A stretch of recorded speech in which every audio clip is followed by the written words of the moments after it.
योगी जी कह रहे हैं ये कालनेमी है शंकराचार्य, और वो कह रहे हैं नहीं ये परम पूज्य भगवान है शंकराचार्य और सम्माननीय है। तो ये क्या चल रहा है पार्टी के अंदर? ये कहां से निर्देश आ रहे हैं? ये किस दिशा में उत्तर प्रदेश की राजनीति जा रही है?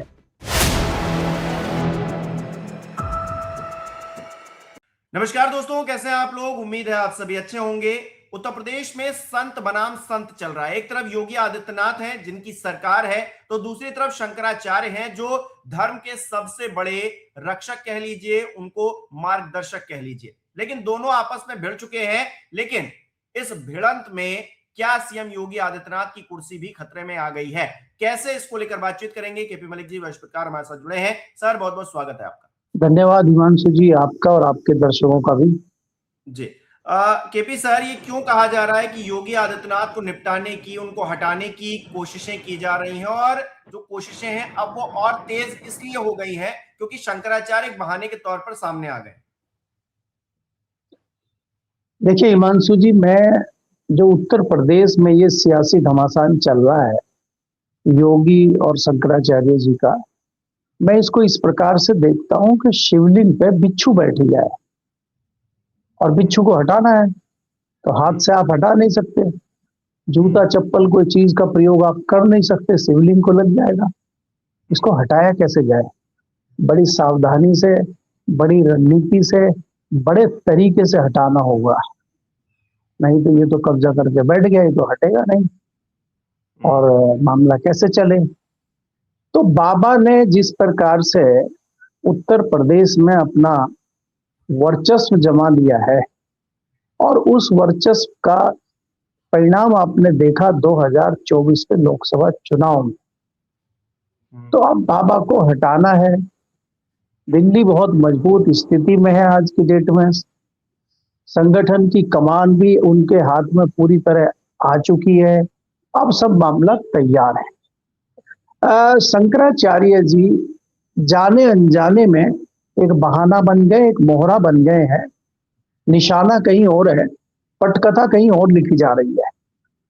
अब इसमें योगी को हटाने के लिए जो हथियार यूज किए जा रहे हैं, उनसे योगी जी आज निशाने पे हैं और एक हिसाब से ये भी कह सकते हैं कि बैकफुट पे हैं। तो वो इसका मुकाबला कैसे करेंगे, इस रणनीति को कैसे करेंगे, इसमें किस प्रकार की वो राजनीति करेंगे, रणनीति करेंगे, कैसे इस समस्या से बाहर निकलेंगे, ये उनको देखना है, क्योंकि उनको दिल्ली ने चक्रव्यूह में घुसा दिया है। अब क्या इस चक्रव्यूह से बाहर निकल पाएंगे योगी? कई सारे सवाल हैं। मैं इसको इस प्रकार से देखता हूं, अगर मेरे से कोई सलाह इस मामले में दे तो मुझे लगता है कि समझदारी ये है, क्योंकि ये सीधा सीधा मामला योगी जी की गर्दन तक पहुंच गया है। भाई आज आप कह रहे हैं कि हिंदू खतरे में है, तो ये तो चरितार्थ हो गया है कि हिंदू खतरे में, वास्तव में हिंदू खतरे में। अगर अगर जो उनके अनुयायी हैं, उनके सहयोगी हैं शंकराचार्य जी के, उनकी आप चोटी खींच रहे हैं, 83 साल के बुजुर्ग संत के मुंह पे जूते लात भूसे पुलिस मार रही है, तो ये तो वास्तव में हिंदू खतरे में है। शंकराचार्य जी कह रहे हैं कि इस तरह की परिस्थिति बची है, तो वास्तव में हिंदू खतरे में है। तो अगर हिंदू खतरे में है तो ऐसा खतरा तो कभी हिंदुत्व पे मुगल काल में या ब्रिटिश काल में भी नहीं आया। तो क्या इस तरह की परिस्थितियां बनाई जा रही हैं और इसमें इस परिस्थिति को बनने दे रहे हैं योगी? योगी को इस परिस्थिति से निकलने के लिए प्रशासन के लोगों को ये क्यों नहीं कहना चाहिए कि तत्काल माफी मांगिए शंकराचार्य जी से, मामले को खत्म करिए? या बढ़िया तब रहता कि योगी जी सीधे सीधे पहुंच जाते और कहते ये तो आपकी सरकार है, ये तो संतों की सरकार है, ये तो हिंदुत्व की सरकार है, इसमें ऐसे कैसा हो सकता है, कैसे संभव है? और इस मामले का पटापेक्ष वही हो जाता। लेकिन पता नहीं किस आवेश में, किस बहकावे में या किन अफसरों के कहने से भ्रमित योगी जी यहाँ दिखाई देते हैं। सबसे पहले सबसे बड़ी गलती यह करते हैं कि वो जो मूर्ति तोड़ी गई थी, उन्होंने कह दिया कि एआई निर्मित है। आपको कैसे पता ये एआई निर्मित है? आप कहे थे क्या? आपने दौरा किया, उसका स्पॉट पे गए आप, आपने देखा क्या क्या हुआ है, आपको अफसरों ने लिख के दे दिया और आपने पढ़ दिया, बात खत्म हो गई। तो उससे आप बैकफुट पे आ गए। दूसरी गलती आपने ये करी कि जिस प्रकार से शंकराचार्य जी के साथ व्यवहार हुआ, नंबर एक बहुत गलत था। उसके बाद दूसरी बड़ी गलती उनको नोटिस देना, और तीसरी बड़ी गलती यह है कि दोबारा फिर नोटिस देना। मुझे लगता है कि इस वार को आप बढ़ाना चाहते हैं, और जो आपको चक्रूर में घुसाना चाहते हैं वो अपनी उस साजिश में, अपनी उस जो भी उनकी कोशिश है उसमें सफल होते दिख रहे हैं, और आप चक्रूर के अंदर फंसते दिख रहे हैं। क्या ऐसे में आप शहीद हो जाएंगे या आप नायक बन के निकलेंगे उसमें से, देखना ये है। तो फिलहाल तो मुझे लगता है कि योगी बैकफुट पे है, और ये पटकथा बहुत मजबूती से लिखी गई है और इसमें फंस चुके हैं योगी। तो क्या योगी इसमें से निकल पाएंगे, नहीं निकल पाएंगे, ये देखना होगा जी। लेकिन योगी जी तो कह रहे हैं कि ये सनातन को बदनाम करने वाले कालनेमी हैं। अब ये कालनेमी अगर शंकराचार्य हैं तो कालनेमी के चरण तो मोदी जी भी छू रहे थे। कालनेमी के आगे तो केशव प्रसाद मौर्य भी नतमस्तक हैं, यानी कि उनके डेप्यूटी। तो जो संत हैं वो उनको कालनेमी बता रहे हैं। ताड़का का पुत्र, रावण का मामा, नहीं रावण मामा थे उनके। तो मतलब उस तरह से अगर देखा जाए तो योगी आदित्यनाथ संत होते हुए जो कर रहे हैं, और उनके डेप्यूटी जो संत नहीं है वो जिस तरह से देख रहे हैं, बीजेपी भी दो फाड़ इस मामले पर हो गई है। तो ये तो और बड़ी मुश्किल हो गई है। देखिए हिमांशु, मैंने आपको पहले कहा ये पटकथा लिखी गई है, और तमाम जो अभिनय करता है वो उसी तरह से अभिनय करेंगे। कहाँ थे आज तक केशव मौर्य? केशव मौर्य तो पिछले मुझे लग रहा है 15 दिन से कोई बयान उनका कहीं आया नहीं है। वो तो चुपचाप बैठे थे। वैसे बहुत मुखर होके बोलते हैं, तो पिछले 15-20 दिन से हर मामले पर चुप्पी क्यों साधे हुए थे वो? उन्होंने अहिल्याबाई होलकर की मूर्ति जब तोड़ी गई, उस पर कोई बयान नहीं आया केशव मौर्य जी का। अचानक दिल्ली से जाने के बाद जो नए राष्ट्रीय अध्यक्ष बने, उस प्रोग्राम में मोदी जी का और अमित शाह जी का आशीर्वाद लेने के बाद ऐसी क्या उनमें स्फूर्ति आ गई, ऐसी क्या उनमें जो है ताकत आ गई कि धड़ाधड़ बयान शुरू कर दिए उन्होंने मीडिया को बुला के। और उसको उल्टा बयान जो जो योगी बयान दे रहे हैं उसके उलट बयान दे रहे हैं। योगी जी कह रहे हैं ये कालनेमी है शंकराचार्य, और वो कह रहे हैं नहीं ये परम पूज्य भगवान है शंकराचार्य और सम्मानीय है। तो ये क्या चल रहा है पार्टी के अंदर? ये कहां से निर्देश आ रहे हैं? ये किस दिशा में उत्तर प्रदेश की राजनीति जा रही है? और ऐसे में विपक्ष को बहुत अच्छा मौका भी मिल रहा है। तो मेरा मतलब ये है कि ये दिल्ली की कारस्तूनी है, और उसी के तहत ये सारी जो है, इसको कहें आप, एक लीला चल रही है उत्तर प्रदेश में। और लीला के अलग अलग पात्र हैं, अलग अलग अभिनय करता है, अलग अलग लोग हैं जो अपना अपना अभिनय कर रहे हैं, अपनी अपनी जिम्मेदारी निभा रहे हैं। अब इसका परिणाम क्या होगा, इसका पटापेक्ष क्या होगा, वो अगले कुछ दिनों में आपको दिखाई देगा जी। अच्छा, बाबा रामदेव हैं या फिर तमाम और बाबा हैं जो योगी आदित्यनाथ की तरफ है, कहीं ना कहीं एक तरफ से उनको मानेंगे कि वो सरकार के पक्ष में ज्यादा रहते हैं। वो शंकराचार्य को बता रहे हैं कि ऐसा विवाद नहीं करना चाहिए, साधुओं के बीच विवाद नहीं करना चाहिए, इस्लामीकरण करने की कोशिश की जा रही है। तो ये जो राजनीतिक तौर पर भी दो धड़े हो गए, भारतीय जनता पार्टी के भीतर भी दो धड़े हो गए हैं, और सामाजिक तौर पर भी जो दो धड़े हो रहे हैं, ये किस तरफ जा रहे हैं? मतलब एक मामले ने क्या पूरे समाज को दो करके रख दिया, हर क्षेत्र में, सामाजिक तौर पर भी, राजनीतिक तौर पर भी। बाबाओं का जो अखाड़ा है उस तौर पर देखें, उस नजरिए से देखें तो वहां पर भी देखिए हिमांशु, अगर आप देखें इसमें कोई दो राय नहीं है कि दो धड़े बन गए हैं। चाहे वो धार्मिक लोगों का धड़ा हो, चाहे वो राजनीतिक लोगों का धड़ा हो, चाहे वो भारतीय जनता पार्टी के अंदर का भी धड़ा हो, वहां पे भी 2 ग्रुप 3 ग्रुप बन गए।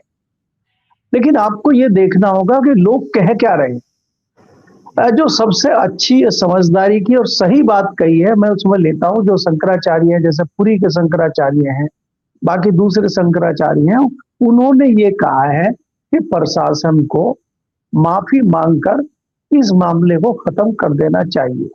क्योंकि हम भी मान के चल रहे हैं कि कहीं ना कहीं प्रशासन ने शंकराचार्य जी के साथ दुर्व्यवहार किया है और गलती की है। तो अगर ये गलती की है तो इस गलती का पटापेक्ष कैसे हो, ये गलती को कैसे खत्म किया जाए, तो इसका सबसे अच्छा तरीका होता है समझदार, पढ़े लिखे और ज्ञानी व्यक्तियों में कि वो क्षमा याचना करते हैं। तो मुझे लगता है कि अधिकारियों को क्षमा याचना करनी चाहिए और इसमें योगी को बड़ा दिल दिखाते हुए आगे आना चाहिए। वो खुद भी, मैं तो कहता हूं, स्वयं भी माफी मांगे। अगर वो नहीं मांगेंगे तो वो तो फिर रावण की परिस्थिति में आ गए ना, कि आप नहीं मांगेंगे और आप माफी अगर नहीं मांगेंगे तो आपका राजपाट खत्म हो जाएगा। आप भी संत हैं, संत समाज से आते हैं। अगर आपके नेतृत्व की सरकार इस प्रकार का आचरण करेगी तो कहीं ना कहीं संतों में भी एक इस तरह का आवेश होगा और एक इस तरह की सोच जाएगी कि संतों को या इस प्रकार से परेशान एक हिंदुत्ववादी सरकार के जो नेता हैं और खुद योगी हैं, खुद समाज इस समाज से आते हैं, उनके दौरान अगर ऐसा हो रहा है तो ये योगी के पक्ष में नहीं जाएगा, ये योगी की छवि को नुकसान होगा। मैंने तो, आपने देखा, आज लिखा भी है इस पे कि ये योगी की छवि को खत्म करने का मामला है। और शंकराचार्य तो सिर्फ बहाना है, शंकराचार्य तो सिर्फ मोहरा बन गए हैं परिस्थिति जन्य। उनका कोई लेना देना राजनीति से नहीं है, उनका कोई लेना, देखिए शंकराचार्य खाली योगी जी को निपटाने के लिए या योगी जी के पीछे पड़ गए ऐसा तो कुछ नहीं। वो तो समय समय पे सामाजिक बातें कहते भी हैं, राजनीतिक लोगों को हड़काने का और सवाल उठाने का काम वो करते रहे, चाहे विपक्ष के राहुल गांधी हो। और आप अगर याद करेंगे अखिलेश यादव की सरकार के दौरान भी उनके कड़वे जो है वक्तव्य आते थे, उनके सीधे सीधे सवाल होते थे अखिलेश यादव से भी। तो सत्ता में जो रहेगा संत समाज उनको दिशा देने का काम करेगा और संत समाज तो अपनी बात रखेगा। आज खाली इस बात को कहना कि शंकराचार्य हैं, कड़वी बात करते, शंकराचार्य ने सही बात अगर कर दी है तो आपको कड़वी लग रही है ना वो, क्योंकि आप तो हर चीज को दबाना चाहते हैं। भाई सैकड़ों लोग की मृत्यु हुई थी इलाहाबाद में, अगर इस पे शंकराचार्य जी ने सवाल पूछ लिया तो कौन सा बड़ा जुर्म उन्होंने कर दिया। आपने तो माना ही नहीं था कि वहां पे किसी की मृत्यु हुई है, वो तो जब पीएमओ का ट्वीट आया आपने तब माना। तो आप तो हर चीज को दबाना चाहते हैं और आपका मतलब यहाँ प्रशासन का मतलब है, आपका मतलब यहाँ सरकार के नौकरशाही का मतलब है। नौकरशाही कहीं ना कहीं आपको भ्रमित कर रही है और मुझे लगता है उस नौकरशाही के अंदर कुछ लोग दिल्ली के इशारे पे काम कर रहे हैं इस तरह की, इसलिए ये परिस्थितियां यूपी में बनी है और ये योगी के लिए नुकसानदायक साबित होंगी आने वाले समय में, मुझे ऐसा लगता है। अच्छा, राजनीतिक तौर पर इसमें किसको फायदा होने वाला है? क्योंकि हम हर चीज को अगर चुनाव से जोड़कर देखें, उन परिस्थितियों से जोड़कर देखें जो 1 साल बाद होने वाली है, तो राजनीतिक तौर पर योगी आदित्यनाथ को नुकसान होगा, लेकिन अगर भारतीय जनता पार्टी पूरी इसमें नुकसान में रहेगी तो फायदा किससे होगा? देखिए हिमांशु, अगर आप देखें, मैं फिर आपको वहीं ले जाता हूँ, 2024 में जो नुकसान भारतीय जनता पार्टी को बड़ी तादाद में हुआ उसका सीधा सीधा फायदा समाजवादी पार्टी और कांग्रेस को मिला। तो जो आपका मुख्य विपक्षी दल है उसको सीधे सीधे फायदा होगा। भाई भारतीय जनता पार्टी की इस आपदा का जो अवसर मिलेगा वो समाजवादी को मिलेगा, मिला है पहले। जिस प्रकार से भारतीय जनता पार्टी के अंदर ये मामला बढ़ेगा, लड़ाइयां आपस में होंगी, तो उसका सीधा सीधा फायदा समाजवादी पार्टी को मिलेगा। और मैं तो ये भी कह सकता हूं कि इसका आभास समाजवादी पार्टी को है, इसीलिए समाजवादी पार्टी भी शंकराचार्यों से बात करने, शंकराचार्यों की आवाज उठाने की कोशिश कर रही है। आपने देखा कि अखिलेश यादव ने सीधे शंकराचार्य को फोन किया, नहीं तो अखिलेश यादव बहुत आगे बढ़ के कुछ चीजें करते नहीं है, वो सिर्फ ट्वीट ट्वीट खेलते हैं। कभी उन्होंने अभी पिछले 6 महीनों का अगर आकलन आप करें, कहीं कोई ऐसा बहुत बड़ा पार्लियामेंट में सवाल पूछने का काम, सड़कों पर उतरने का काम, आप अगर यूपी में देखेंगे भ्रष्टाचार हो, टीचर की प्रॉब्लम हो, जो बेरोजगारी चल रही है उसकी प्रॉब्लम हो, महंगाई की प्रॉब्लम हो, बहुत सारी शिक्षा की प्रॉब्लम हो, बहुत सारी प्रॉब्लम चल रही है, लेकिन किसी पे उन्होंने कोई एग्रेसिव होके कोई आंदोलन किया हो, कुछ किया हो, ऐसा नहीं है। ट्वीट जरूर करते हैं, लेकिन उनका शंकराचार्य को फोन करना और इस तरह का एक दिखाना कि हम आपके साथ हैं और हम संत समाज से ना होते हुए भी आपका इतना सम्मान करते हैं, और हमारी सरकार में भी आपने तमाम तमाम सवाल हमारे ऊपर उठाए, लेकिन हमने कभी इस तरह का रिएक्शन नहीं दिया। ये उनको याद दिलाना जताता है कि कहीं ना कहीं अखिलेश यादव भी आपदा में अवसर ढूंढ रहे हैं, और निश्चित तौर पे इसका फायदा मुख्य विपक्षी दल होने के नाते उनको होगा।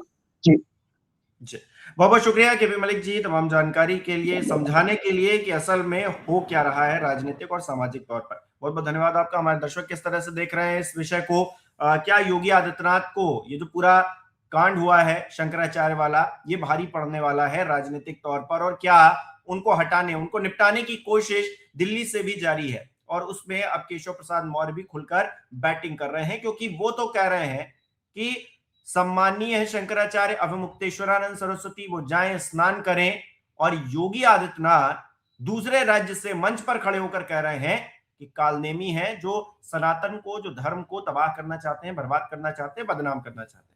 आपको क्या लगता है कमेंट करके जरूर बताइएगा।